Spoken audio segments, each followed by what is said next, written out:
Assalamu alaikum. So really quick video.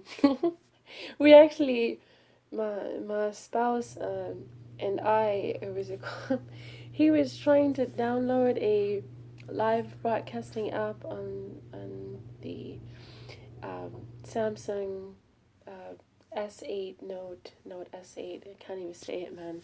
This is crazy. And he was trying to put a live broadcasting up on there to see if that would work, and he actually did get it through. Last night I was trying all night, you know, after a certain amount to fix that up on that phone. But it's so funny because the servers wouldn't work on that, so I kind of just gave up. But the best thing is, I asked Allah subhanahu wa ta'ala, it's the most impossible thing in the planet. And I thought to myself, I said, this is going to be impossible. Only because I don't want him to think that I'm ever an individual whom really wants anything at all anymore, really, other than, um, other than Allah and, you know, my spouse. I mean, these are really the two things that I just have um, that are important in my life. And other than that, for everyone else, even family and friends and everyone, I make dua. But he's a miraculous part for me. So I asked Allah subhanahu wa ta'ala in my salah, and I asked, and I'll share it with you because this isn't just another miraculous story for me. And I asked Allah and I said, Allah subhanahu wa ta'ala, I said, I really need, or rather want, my S7 Edge because, like I said, it has the live broadcasting so far. Allahu alam after, in terms of what happens after that. But it has a live broadcasting, mode on it on my camera. And that's the reason why I want to hold it back. I'm willing to sacrifice the Note S8 and pretty much I'm willing to really sacrifice and give up anything at that point. Even write a prenup or something. I don't know. I told Allah, I said, you know what, Allah? I said, you know, subdue him. I said, you're the subduer. And I said, make him understand, Allah subhanahu wa ta'ala, that this is just and just for our dunya and our akhirah, that, there's a message that needs to be put out, and it's a reminder that needs to be sent out, that to you alone we, came from, and to you we shall return. And that, we're supposed to take this message and give the contents of the goodness and the righteousness and the reminder that's in the message of the khalam of Allah. And I want Allah subhanahu wa ta'ala to handle this matter. And I asked Allah, and I received. Well, so far, my husband was kind enough to go ahead and, well, at that moment, for that particular moment, but of course, as God says in the Gospels too, right, that mankind alone, they talk out of their nostrils. So, one moment they're going to be saying something and they don't hold on to the word. It's in the Quran too, people are not, in terms of their word, it's ever changing. You understand? It's a constant thing. It's human nature. So he said I can have both. One is still going to belong to him, which is a Note 8. I don't mind, hey. But hey, if I get to use it for, it's a pretty nice phone, mashallah, alhamdulillah. What's it called? As long as it's not distracting me and it's just utilized for the purpose that it's being used in, it's great.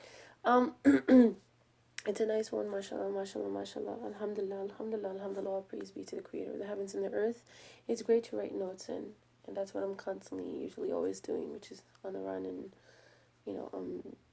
I have tons of notes all the time, but there's always that book, right? A book is always great too. A book is better than anything, perhaps, even. What are you gonna do when, your phone battery is dead and you gotta write a note? So I kind of have this tiny book bag where I have my book and the pen in there.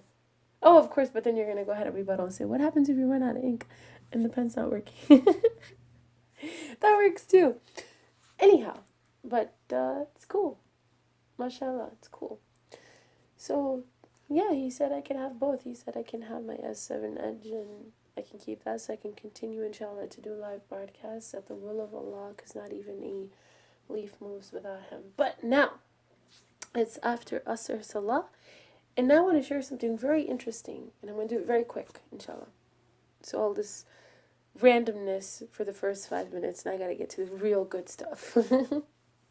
So the good stuff is, there are these ayats about the orphan, okay? So Allah subhanahu wa ta'ala talks about, mankind's nature. It's almost like, for example, if you ever watch these TV serials and stuff like that, and I don't know if you've ever watched an Indian TV serial or something of that sort, and somebody's trying to steal, right? Maybe it's a sister-in-law or something in the house, like if you're watching an Indian TV serial, and maybe they saw a sari or something, a shalwar or kameez, or a piece of jewelry or something, and they took that and then they replaced it with something else, something they didn't like even.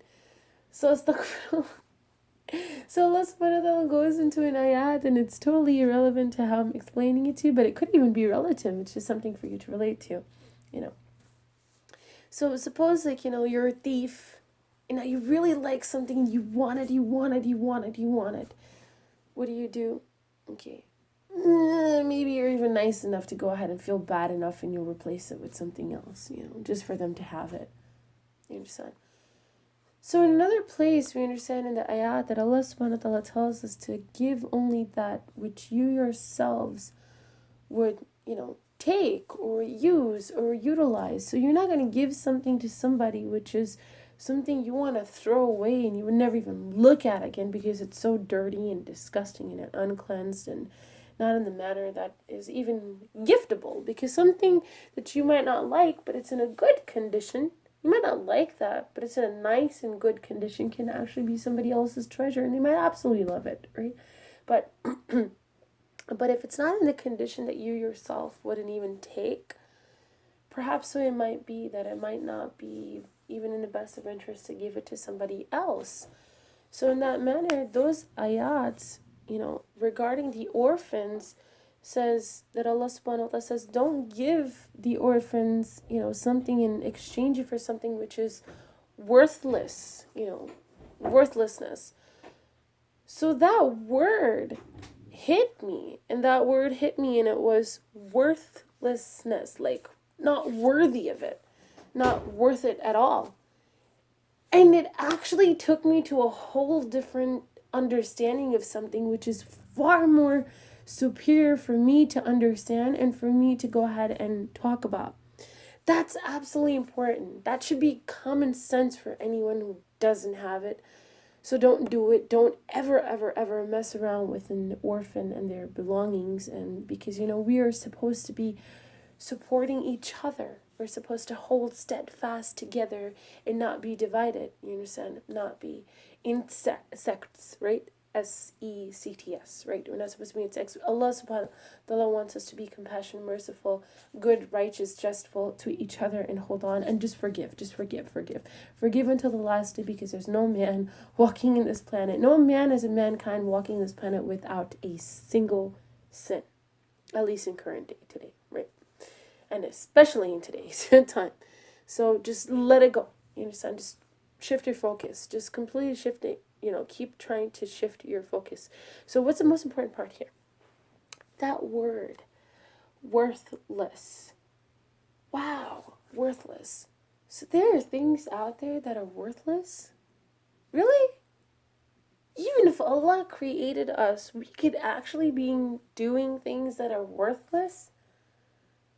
So it really hit me after that, and it reminded me about the people who don't focus on speaking truth, and they kind of just, will accentuate something which is a lie at the end of the day, and they'll say something to make themselves look better, and it's a part of that kibr again that will make you, it's a part of their false ego, that wanting to have an ego, wanting to be better, wanting to be somebody, a something, and that's going to make you lie.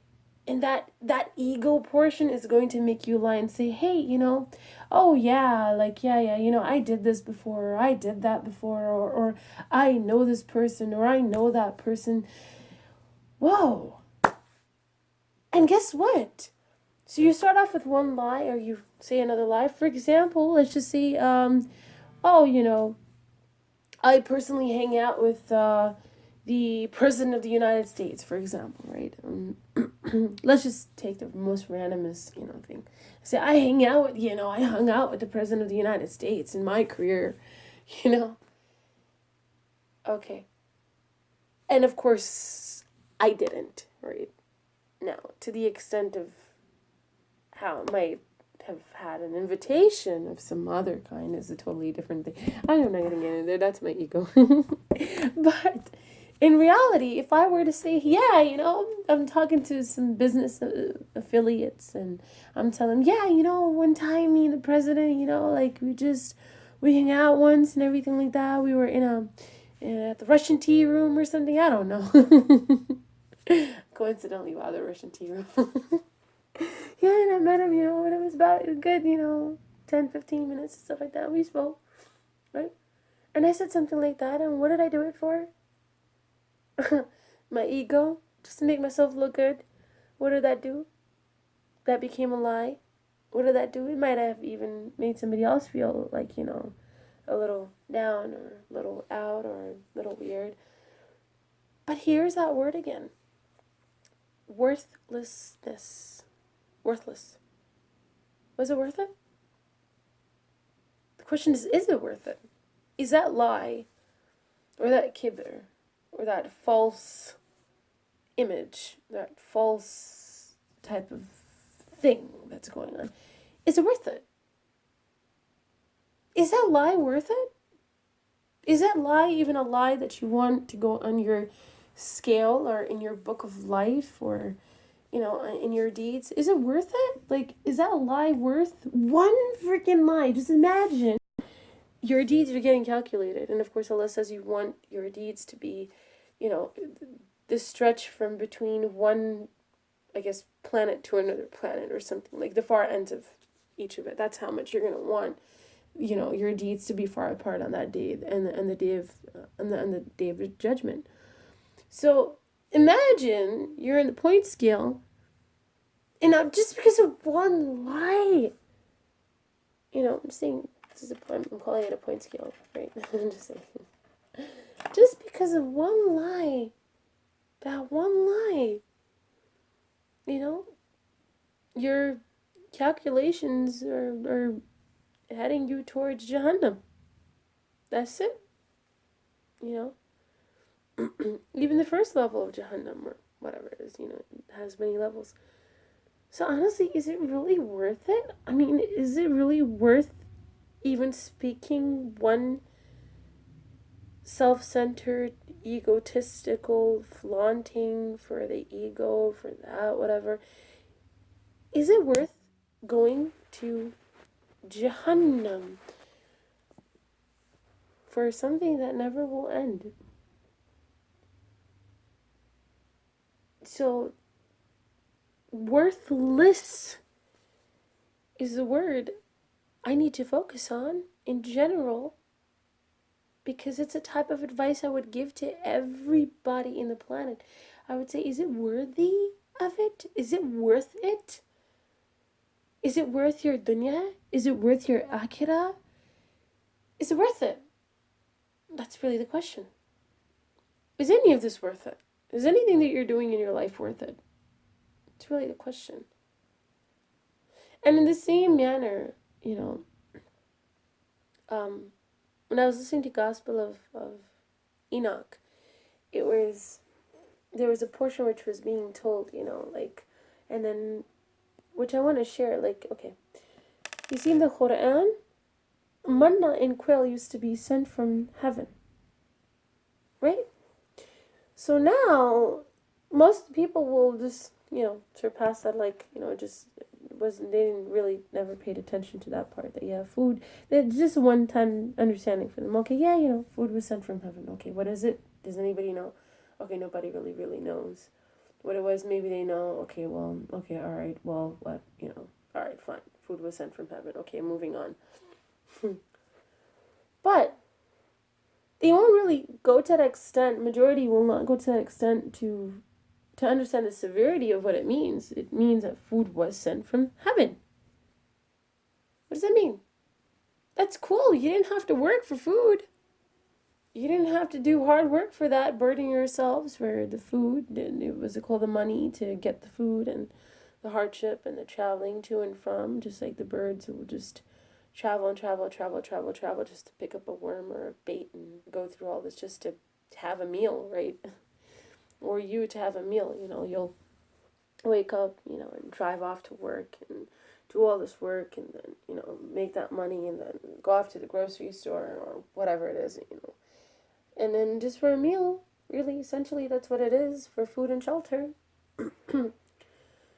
So, in the Gospel of Enoch, something interesting was mentioned, which was, that the art of the eyes were taught.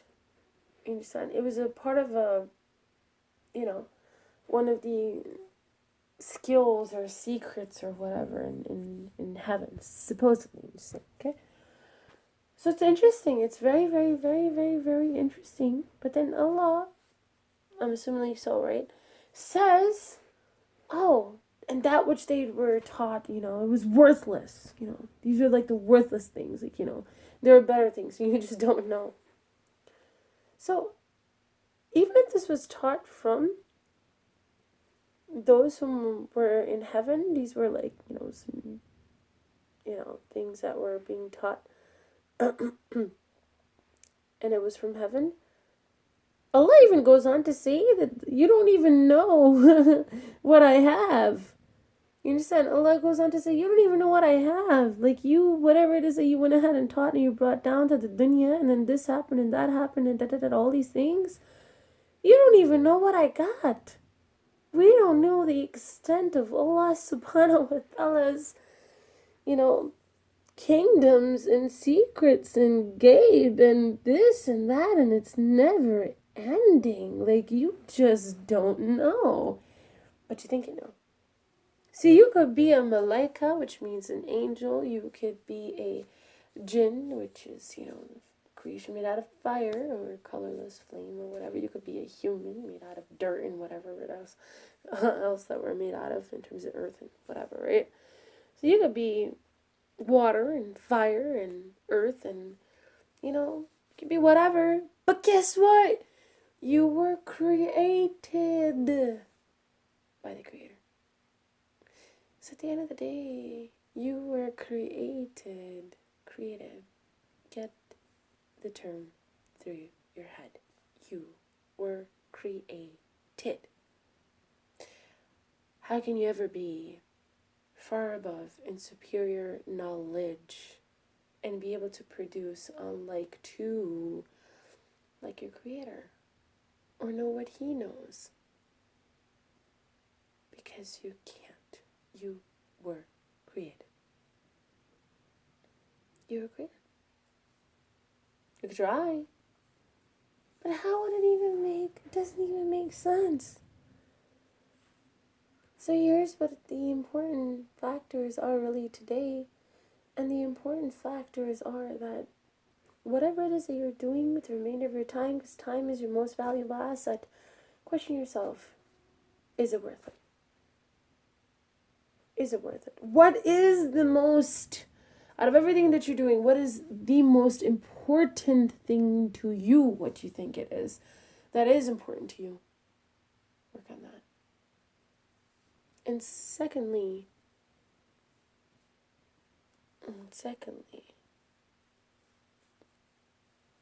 you don't know the extent of your Lord and what He has and what He's capable of and what it's going to be like on that day, or let alone even prior to that, because the way that the arda is shaking, and Allah subhanahu wa ta'ala says that the earth will shake off its burdens. These earthquakes that are everywhere in the amount of, in terms of seismic activity, right? When Allah says there's 3 earthquakes will occur in the Quran, get prepared. The earth is shaking off its burdens. There's no way that you can really truly prepare for that in that sense, except for maybe have some, food and water remnants in your household somewhere or something. But other than that, really honestly, you're all gonna, every soul is gonna taste death, regardless whether you go before that, depending on your point of time or afterwards or whatever the case is. But prepare your iman, because that's the only thing you're taking and you are responsible for. Pray, and when you do pray, pray sincerely. Don't pray like everybody else that's being a role model and a leader for you. Sincerely connect with your Lord. Prostrate, even if you have to do it slowly, and understand every word that you're saying to your Lord and reciting, and ponder, reflect, do it slowly. Do it with patience. It will come to you a lot better if you do it with patience and not like as if you're doing it because you don't even want to do it. Okay, so this is what I leave you with today. And I see I have another 4 subbies. Yay! Another 4. That's cool. Thank you so much for anyone, even a single person on the planet, even a single ant, fly, any creation of the Lord, whom gives me this opportunity to put me in the place of being able to speak his words. And I thank you very, very much, for such. I know that I'm sometimes, personal, and there is also stuff that I do share in my, it's a collaborative both, but perhaps if I had more of a set time and I had more of a set outline since the beginning of my podcasting, it would have been better. But I'm just somebody who airs it whenever it comes to me. Whatever comes to me, whenever it comes to me, I just go ahead and, just put it out there. So, inshallah, it's of help to you. And, that's that. Read, guys. Pray and, orchestrate your prayer. Get a schedule. That's all I'm going to tell you. If you can't get